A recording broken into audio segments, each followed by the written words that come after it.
Hello friend, आज के इस क्लास में आप लोग का स्वागत है। तो आज की इस क्लास में हम लोग सोशल साइंस के 10 ऑब्जेक्टिव क्वेश्चन करने वाले हैं। तो आप लोग क्लास में अंत तक बने रहिएगा। चलिए बिना देरी करते हुए क्लास को स्टार्ट करते हैं। तो आज हमारा सबसे पहला क्वेश्चन है कि नेपोलियन कोड में कुल कितने कोड थे। नेपोलियन कोड में कुल कितने कोड थे? तो नेपोलियन कोड में कुल 5 कोड थे। कितनी कोड थे? 5 कोड थे। अब से पूछेगा क्वेश्चन कि नेपोलियन का जन्म कब हुआ था। इसका पूरा नाम है नेपोलियन बोनापार्ट। पूछेगा कि नेपोलियन का जन्म कब हुआ, तो बोलना है आपको कि 15 अगस्त, क्या बोलना है? 15 अगस्त 1769 में नेपोलियन का जन्म हुआ। कब हुआ? 15 अगस्त 1769 में, ठीक है ना। और पूछे आपसे कि नेपोलियन का पूरा नाम क्या है, तो नेपोलियन बोनापार्ट है। और नेपोलियन का बचपन का नाम क्या है? तो नेपोलियन दी बोनापार्ट है। क्या है? नेपोलियन दी बोनापार्ट है। क्लियर है इतना प्रश्न? फिर है आगे कि लाल कुर्ती का गठन किसने किया। तो लाल कुर्ती का गठन किसने किया? तो लाल कुर्ती का गठन गैरीबाल्डी ने किया। किसने किया? गैरीबाल्डी ने किया। लाल कुर्ती का गठन गैरीबाल्डी ने किया, ठीक है ना। फिर है कि कार्बोनरी का स्थापना कब हुआ। कार्बोनरी का स्थापना कब हुआ? तो कार्बोनरी का स्थापना सन 1810 में हुआ था। कब हुआ था? सन 1810 में हुआ था। और मेजनी का संबंध किस संगठन से था? यह क्वेश्चन आपसे अगर पूछे कि मेजनी का संबंध किस संगठन से था, तो कार्बोनरी संगठन से ही था, ठीक है। क्लियर।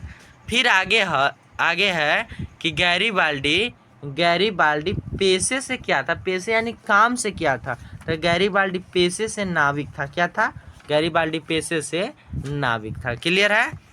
फिर है कि काउंट काबूर हो जाएगा। काउंट काबूर को विक्टर इमैनुअल ने किस पद पर नियुक्त किया।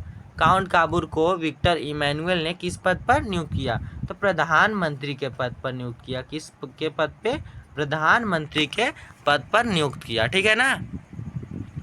फिर है कि विलियम प्रथम कहाँ का शासक था।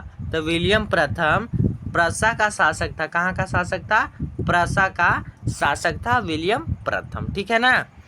फिर है कि जॉल्वे राइन हो जाएगा यहाँ पर। जॉल्वे राइन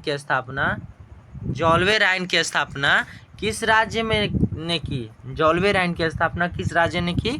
तो प्रसा ने की। किसने? प्रसा ने। राज्य यानी राष्ट्र, कुछ भी हो सकता। जॉल्वे राइन की स्थापना प्रसा ने की है, ठीक ना। और जॉल्वे राइन किसकी संस्था थी? तो व्यापारियों की संस्था थी। केवल यह व्यापारियों के हित में सोचती थी, ठीक है ना। फिर है कि सीडन का युद्ध किसके बीच हुआ? तो फ्रांस और प्रसा के बीच सीडन का युद्ध हुआ। किन दो देशों के बीच? तो फ्रांस और प्रसा के बीच हुआ, ठीक है। फिर है कि बिस्मार्क किस विद्वान के विचारधारा से प्रभावित था? तो बिस्मार्क हीगेल के विचारधारा से प्रभावित था। किसके विचारधारा से? हीगेल के विचारधारा से प्रभावित था, ठीक है ना।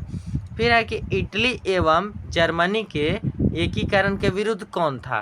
तो इटली एवं जर्मनी के एकीकरण के विरुद्ध ऑस्ट्रिया था। कौन था? ऑस्ट्रिया था। याद हो जाएगा कौन था? तो ऑस्ट्रिया था, ठीक है। तो चलिए आज की इस क्लास को यहीं पर बंद करते हैं। मिलते हैं अगले क्लास में। तब तक के लिए जय हिंद, जय भारत।